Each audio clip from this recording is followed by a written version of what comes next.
হিমন্ত বিশ্ব শৰ্মাক ৰাজনৈতিকভাৱে শেষ কৰিবলৈ আমি একত্ৰিত হৈছোঁ। আমি সকলোৱে একত্ৰিত হৈছোঁ হিমন্ত বিশ্ব শৰ্মা ডাঙৰীয়াক ৰাজনৈতিকভাৱে শেষ কৰিবলৈ। বিপৰীতে সৰ্বানন্দ সোণোৱালক ৰাজনৈতিকভাৱে নিঃশেষ কৰিবলৈ হিমন্ত বিশ্ব এণ্ড কোম্পানী উঠি পৰি লাগিছে। আৰু হিমন্ত বিশ্ব শৰ্মা ডাঙৰীয়া এণ্ড কোম্পানী একত্ৰিত হৈছে প্ৰাক্তন মুখ্যমন্ত্ৰী সৰ্বানন্দ সোণোৱাল ডাঙৰীয়া ৰাজনৈতিকভাৱে শেষ কৰিবলৈ।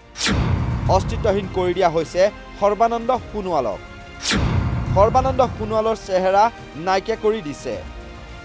সভা অনুষ্ঠিত কৰিলেও সৰ্বানন্দ সোণোৱালক লগত নলয় হিমন্ত এণ্ড কোম্পানীয়ে। উজনি অসমলৈ গ'লে সোণোৱালক লগত নলয় হিমন্ত বিশ্বই। উজনি অসমত গ'লেই ডিব্ৰুগড়ত গৈ হিমন্ত বিশ্ব শৰ্মা ডাঙৰীয়া সভা কৰে, সভাত ভাগ লয়, কিন্তু লগত সৰ্বানন্দ সোণোৱাল ডাঙৰীয়াক নলয়। এটা পিছত এটা প্ৰস্তাৱ নিজৰ মুখেদি ঘোষণা কৰে, কিন্তু সৰ্বানন্দ সোণোৱাল ডাঙৰীয়া দিনত উজনি অসমত তিনিচুকীয়া ডিষ্ট্ৰিক্টত ডিব্ৰুগড় জিলাত যিখিনি সেই সময়ত নিজৰ চৰকাৰ দিনত ঘোষণা কৰিলে এটাও ওপৰত তেওঁ কাম নকৰে। খবৰ ল'ব। উজনি অসমৰ আপোনালোকে এটা দীঘলীয়া তালিকা আছে যে এইখিনি কথা সৰ্বানন্দ সোণোৱাল ডাঙৰীয়াই ঘোষণা কৰিলে, স্পৰ্টছ ইউনিভাৰ্চিটিৰ পৰা কলেজৰ কথা ক'লে, কিন্তু এটাও ওপৰত হিমন্ত বিশ্ব শৰ্মা ডাঙৰীয়া একশ্যন লোৱা নাই। উজনি অসমত গ'লে তেখেতক নলয়। আৰু অলপ দিন আগতে আমি দেখা পালোঁ ডিব্ৰুগড়ত তেওঁলোকৰ জিলাৰ সমিতিৰ মাজত এতিয়াও সৰ্বানন্দ সোণোৱাল ডাঙৰীয়াৰ স্থান নাই, নাম নাই, চেহেৰাটোৱে নাইকিয়া কৰি দিছে। আৰু এতিয়া একে মৰিয়নীত আমি দেখা পাইছোঁ। মৰিয়নীত কেনেদৰে স্থানীয় বিধায়কে প্ৰাক্তন মুখ্যমন্ত্ৰী সৰ্বানন্দ সোণোৱাল ডাঙৰীয়াক এতিয়া পাহৰিয়ে গৈছে। এতিয়া সৰ্বানন্দ সোণোৱাল বিজেপি দলৰ ভিতৰত হিমন্ত বিশ্ব শৰ্মা ডাঙৰীয়াৰ কাৰণে নন এণ্টিটি, অস্তিত্ব নাইকিয়া কৰি দিছে। হিমন্ত বিশ্বৰ আশীৰ্বাদ পাবলৈ আঁতৰাব লাগিব সৰ্বানন্দৰ চেহেৰা। বিজেপিৰ নেতা মন্ত্ৰীলৈ এইদৰে নিৰ্দেশ দিয়া হৈছে। আজিৰ তাৰিখত বিজেপি দলৰ ভিতৰত কিছুদিনৰ পৰা এটা বিশেষ তেওঁলোকক নিৰ্দেশ দিয়া গৈছে কি যদি তোমালোকে হিমন্ত বিশ্ব শৰ্মা ডাঙৰীয়াক কাষ চাপিবলৈ বিচৰা, হিমন্ত বিশ্ব শৰ্মা ডাঙৰীয়া আশীৰ্বাদ বিচাৰা, তেতিয়া সৰ্বানন্দ সোণোৱাল ডাঙৰীয়াক তেওঁৰ নামটো নল'বা, তেওঁ চেহেৰাটো নেদেখাবা, তেওঁ কিছু মঞ্চত নিমন্ত্ৰণ নজনাবা। হিমন্ত বিশ্ব শৰ্মা ডাঙৰীয়া ওচৰত যোৱা বাবে এতিয়া টাৰ্মছ এণ্ড কণ্ডিশ্যন হৈ গ'ল যে সৰ্বানন্দ সোণোৱাল ডাঙৰীয়াৰ নামটো ল'ব নালাগে, চেহেৰাটো দেখাব নালাগে, প্ৰচাৰ কৰিব নালাগে, সভালৈ মাতিব নালাগে। ইপিনে হু ইজ হিমন্ত বিশ্ব শৰ্মা বুলি পুনৰ মুখ্যমন্ত্ৰী হিমন্ত বিশ্ব শৰ্মাক উভতি ধৰিছে অসম প্ৰদেশ কংগ্ৰেছ কমিটিৰ সভাপতি গৌৰৱ গগৈয়ে। 6 জনগোষ্ঠীৰ জনজাতিকৰণ প্ৰসংগত হিমন্ত বিশ্ব শৰ্মাই কৰা মন্তব্য সন্দৰ্ভত নতুন দিল্লীত অনুষ্ঠিত এক সংবাদমেলত গৌৰৱ গগৈয়ে কয়, হিমন্ত বিশ্ব শৰ্মাই বিধানসভা নিৰ্বাচনৰ আগত 6টা জনগোষ্ঠীৰ জনজাতিকৰণ নহয় বুলি কৈছে। তেনেকৈ ক'বলৈ হু ইজ হিমন্ত বিশ্ব শৰ্মা? বিধানসভা নিৰ্বাচনৰ আগত 6টা জনগোষ্ঠীৰ জনজাতিকৰণ নহয় বুলি ক'বলৈ হিমন্ত বিশ্ব শৰ্মা কোন হয়?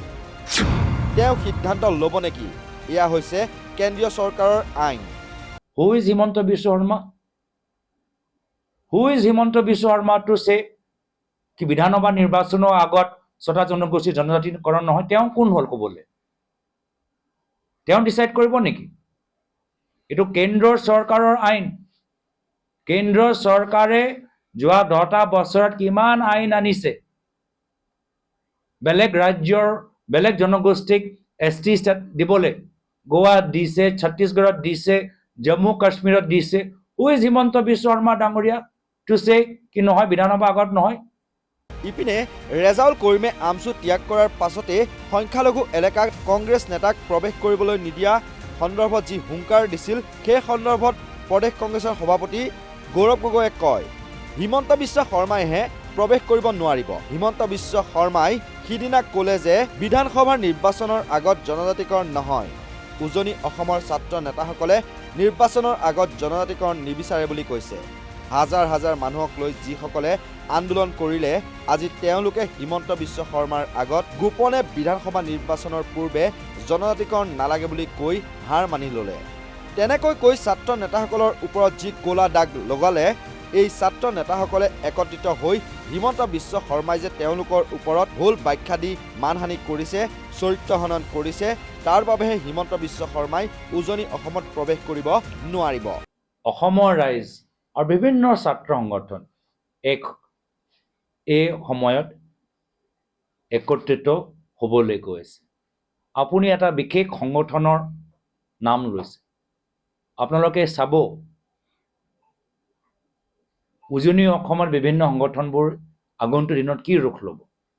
কিয়নো হিমন্ত বিশ্ব শৰ্মা ডাঙৰীয়া কি ক'লে যে বিধানসভা আগত জনজাতিকৰণ নহয়, আৰু হিমন্ত বিশ্ব শৰ্মা ডাঙৰীয়াই ক'লে যে ছাত্ৰ সংগঠনৰ পৰা কোনোৱে বিচৰা নাছিলে।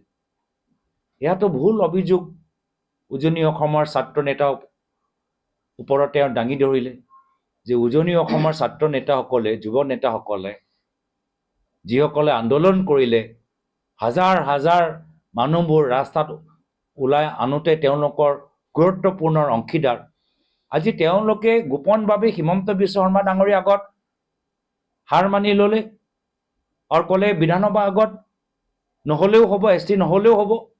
এই যে ভুল অভিযোগ, কলা দাগ হিমন্ত বিশ্ব শৰ্মা ডাঙৰীয়া এই ছাত্ৰ নেতাৰ ওপৰত বা বিভিন্ন ছাত্ৰ সংগঠনৰ ওপৰত লগাবলৈ চেষ্টা কৰিছে। আপোনালোকে চাব, এই সংগঠনবোৰ একত্ৰিত হ'ব আৰু হিমন্ত বিশ্ব শৰ্মা ডাঙৰীয়া তেওঁলোকৰ ওপৰত যে ভুল অভিযোগ, ডিফেম কৰিছে, মানহানি কৰিছে, চৰিত্ৰ হনন কৰিবলৈ চেষ্টা কৰিছে, হিমন্ত বিশ্ব শৰ্মা ডাঙৰীয়া উজনি অসমত প্ৰৱেশ কৰোঁতে নিষেধকে বাধা দিব। এনেদৰেই মুখ্যমন্ত্ৰী হিমন্ত বিশ্ব শৰ্মাৰ বিৰুদ্ধে সৰব হৈ পৰে প্ৰদেশ কংগ্ৰেছৰ সভাপতি গৌৰৱ গগৈ। এইবোৰ বিস্ফোৰক অভিযোগৰ প্ৰত্যুত্তৰ হিমন্ত বিশ্ব শৰ্মাই কিদৰে দিয়ে সেয়া সময়ত হ'ব লক্ষণীয়। ভিডিঅ' এডিটৰ দেৱীস্মিতাৰ সহযোগত কল্পজ্যোতি শইকীয়াৰ প্ৰতিবেদন, নৰ্থ ইষ্ট নাও।